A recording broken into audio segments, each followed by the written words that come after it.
she turned to me, and she knows of my passion for my faith.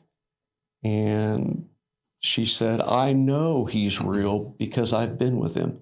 Tulsa Talks is the podcast that is inspiring people to have everyday meaningful conversations to gain perspective and help the world.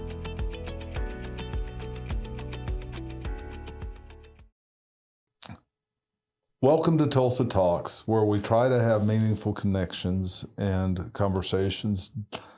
David Cobb is our guest today. He is all about loving God and loving people. He has an incredible story that he's going to share with us that's inspired him for the conclusion of this book. Yes. Welcome to the podcast. Thank you. Thank you. So tell me the title of the book, please. The book is called Golf in the Heartland. Who would ever think that with the first book that David wrote, 18 holes?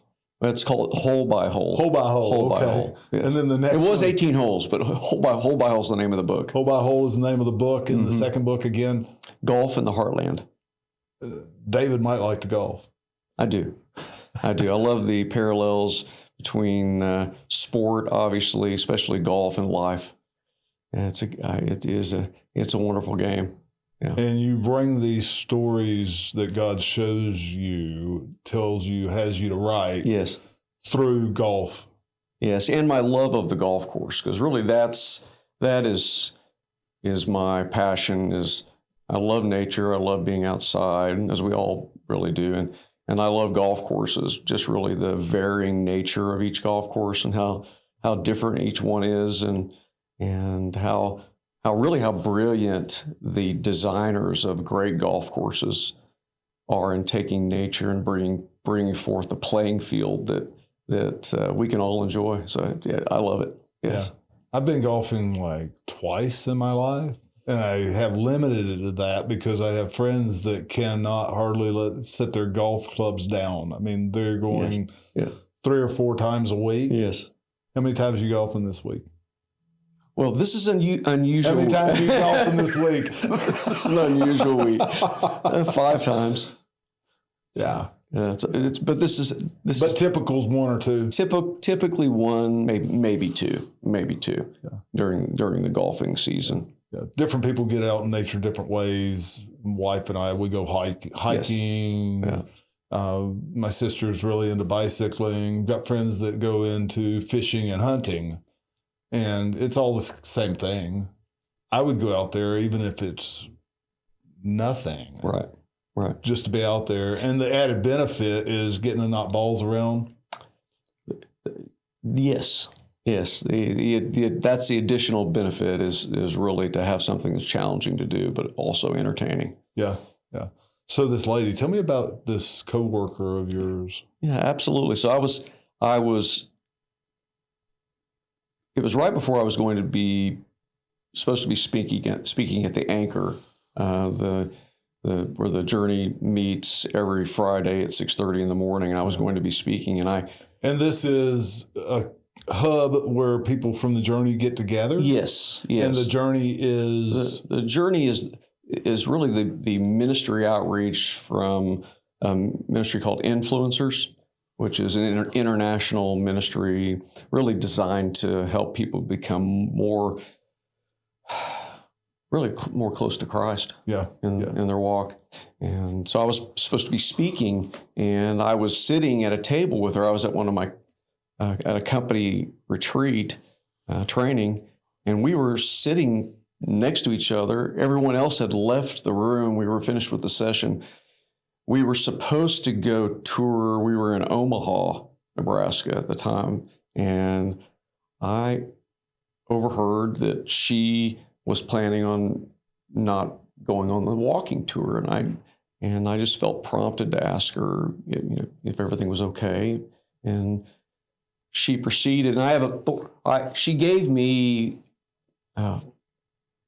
Authorized me. She said if I wanted to tell the story, I could. So, have you ever met the lady before this time? I have. We worked together. And you've talked on the phone. Have you been with her in person before this time too? Yes. Okay. Yes. She's a wonderful lady, and there's a connection there. I know if you've experienced that before with people that you've met, where you have a connection, and I really believe that spiritual connection is through Christ and the Holy Spirit that brings people in relationship and to get to know each other better. And so I had that connection with her really from the first time that really I met her. But we were sitting there at the table, and she just You asked her if she was okay. She was okay. Going on? Yeah. Why does she not want to go on the walk? That was in a way very subtle, but yeah. And then she turned to me, and she knows of my passion for my faith, and she said, "I know he's real because I've been with him." Referring to Jesus. Yeah, what are you talking about? To a normal person would probably respond that way. What are you talking about? I knew exactly what she was talking about because we have that connection. Sure. But a normal person, maybe, but she didn't do that to a normal person. Right. She did that to you. She knew me. She knows me very well. And I know him. I know he's real. I've been with him. I've been with him. I've been with him. Wow. And then she proceeded to tell me a story about when she was, I think she said she was 12 years old. She was at a mall in St. Louis, and she was trying to impress her friends, which I can relate to back in that. Yeah, and this is like maybe 30 years ago 30-ish years ago before. Many years ago. And she had not shared this story for, I think she told me it had been 10 years since she really talked about it. So I felt very honored that she shared it with me. And she was crossing. She was coming out of the mall, and she was trying to impress her friends. She crossed an interstate and was hit by a semi. And the semi, the way she described it, threw her up in the air, and she twisted in midair and was hit by another vehicle. And you said that she was aware when this happened. I believe so, because she described it to me. And when this happened, she basically the way she described it was they brought the coroner or whoever comes on site to pronounce her dead on the scene.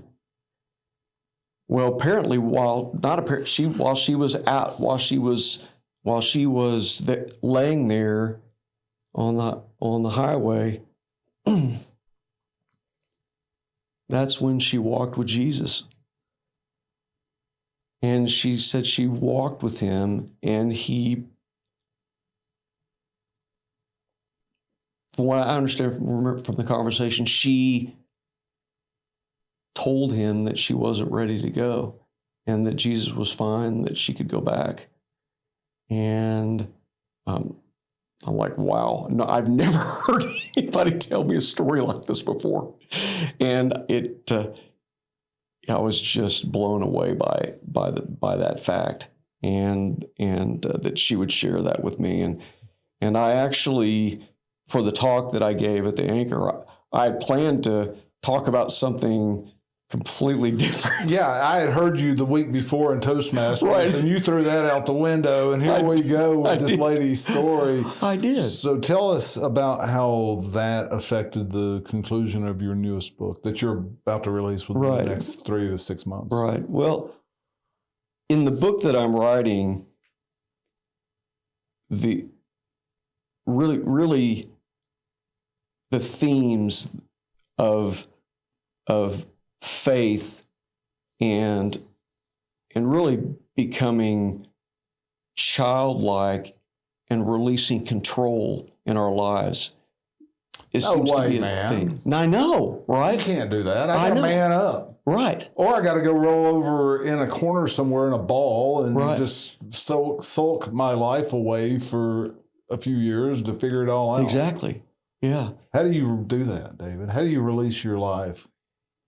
And so that's where she inspired me is really because that's what really Jesus does to us. And I was actually thinking about it today when I was driving over here. I think it's even more profound, I think, than we realize. At the end of the book, I was imagining the gentleman who's playing golf, letting go of everything, and like using the golf balls that are in his bag that represent all the things that he's holding on to, everything in his life that weighs you down.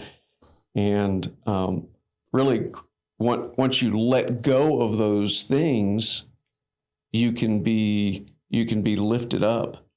And there's a golf course down in Ardmore called Dornick Hills Golf Course, and it's got a cliff hole on it. It's very unusual golf hole. A cliff hole. So the hole itself is 40 feet above the fairway on a cliff. And it's a very challenging hole.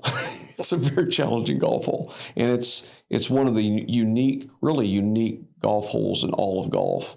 It's at Dornick Hills. It's in Ardmore, Oklahoma, and Perry Maxwell designed it. It was his home course.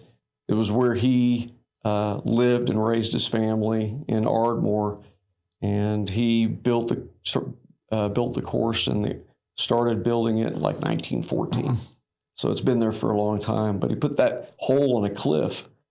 And what happens if you hit your ball? I'm not a golfer. Right. What happens if you hit your ball off the cliff? Well, it just comes ricocheting back in the fairway. And it's funny because when I toured the course late last year, a gentleman that took me around, his name is Bruzzy Westheimer, and Bruzzy was telling me Bruzzy's in his 80s, that when he was a kid, he'd get so frustrated trying to play that hole because he was, a kid trying to get the ball up on a 40-foot cliff. He would try to even putt it up the face. He'd get right there and try to putt it up the face of the cliff. It was so frustrating to him to try to get the ball up on that cliff. And so I think that cliff is really a metaphor for me in the book. Towards the end, and the conclusion is how do we elevate? How do we rise above? How do we actually get up and to where we really want to be? And we try. We have all those things that are in our golf bag, all the things that are good things, all the good things, and all the things that are the negative things that we want to get rid of, the addictions, all the little things that we deal with in the day. But again, even the good things, to let go of those. And if we do, then Christ will raise us up on that cliff, on a metaphorical cliff. And I was thinking about that too. Is what's interesting is that we think we let them go, and I believe that He's already got them. We let them go, but in the end, I really believe He has them already, and He's already it's on us to let them go because He's already in His grace taken them from us. So it's powerfully transformational. Yeah. What's interesting to me is there's an old saying that let go and let God. Right. And I am a fellow that thinks that God will take things from us as we learn more about who He is and we have that intimate relationship with Him, and He's in the transformation business, not the improvement business. Right, absolutely. And if we are actually thinking that we have the power to let these things go in our own ability, that we are excluding His righteousness and His plan for our lives. So if a man thinks that he's got to let go and let God, he's might be focused a little different than he could be. Yeah. Because it's not an exercise that we can do in and of ourselves. Absolutely. It's amazing to me how God has these different enlightenment points for his people set in front of them. And this lady, the tragedy that she experienced at 12 years old is still affecting her somewhat physically. She's getting around. She's able to work. Yes. She's doing quite well. What is her demeanor? What is her life witness with that experience with God? And I've been with him. Did that? Yeah, that's a really good question, because there is a peace about her when you're with her. I mean, she there's a confidence with her as well that I think maybe that's what it is that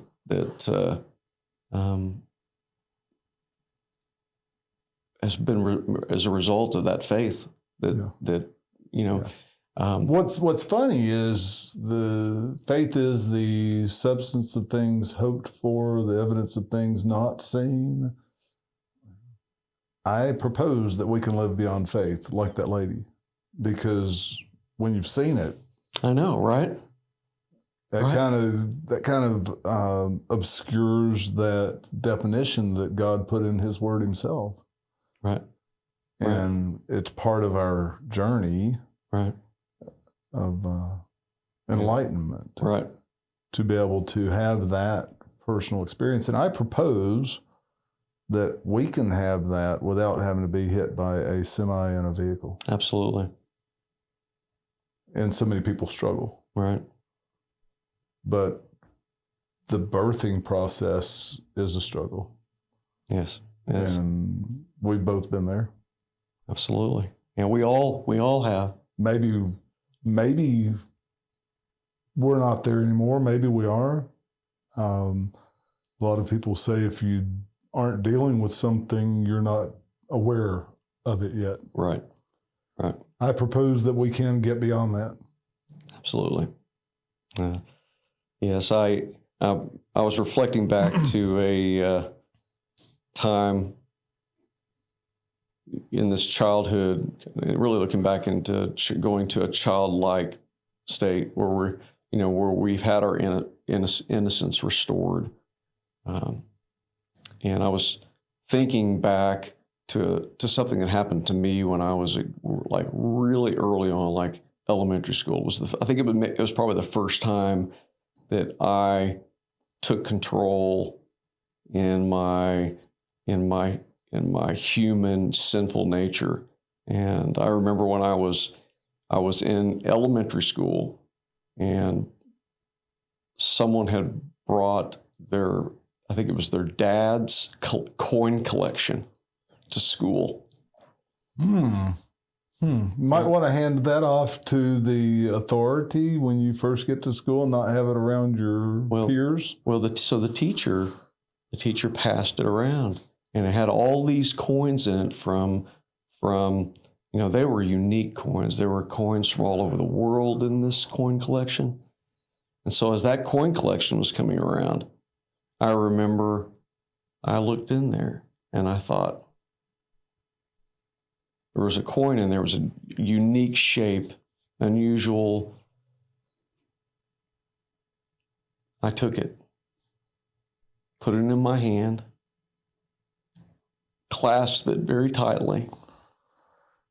And I remember that day, and I go back to that day and remember that day, even as I was writing this book, and as the day that I took control, and I lost innocence. I think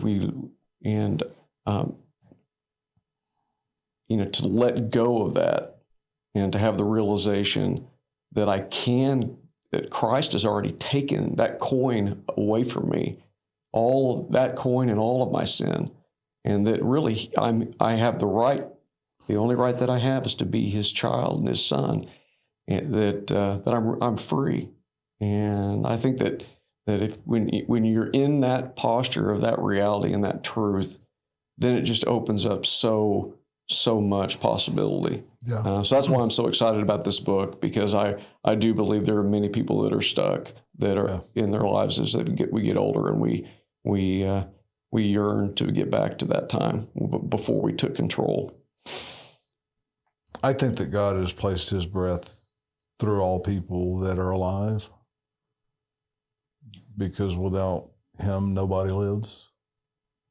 And I think that's why people hurt, is because they're double-minded. Yeah. They're struggling against what their true identity is. And then if they let go of that struggle, there's going to be one of two things that's going to happen. Either they're going to be given over to a reprobate mind, and that struggle is going to cease within them, or they're going to be in God's presence while they're still in their body. Right. Other than that, you're going to be constantly in a struggle within yourself. And God did make a way. And David knows that. And he's here because he's written a book, and he's talked with this lady that's altered his life to a further understanding than what he had before he experienced that. Absolutely. Thanks for coming today, David. Very grateful. Thanks for having me. We are here to help you discover or develop your passions, how you can use them, and why you exist. How can we help you help others better?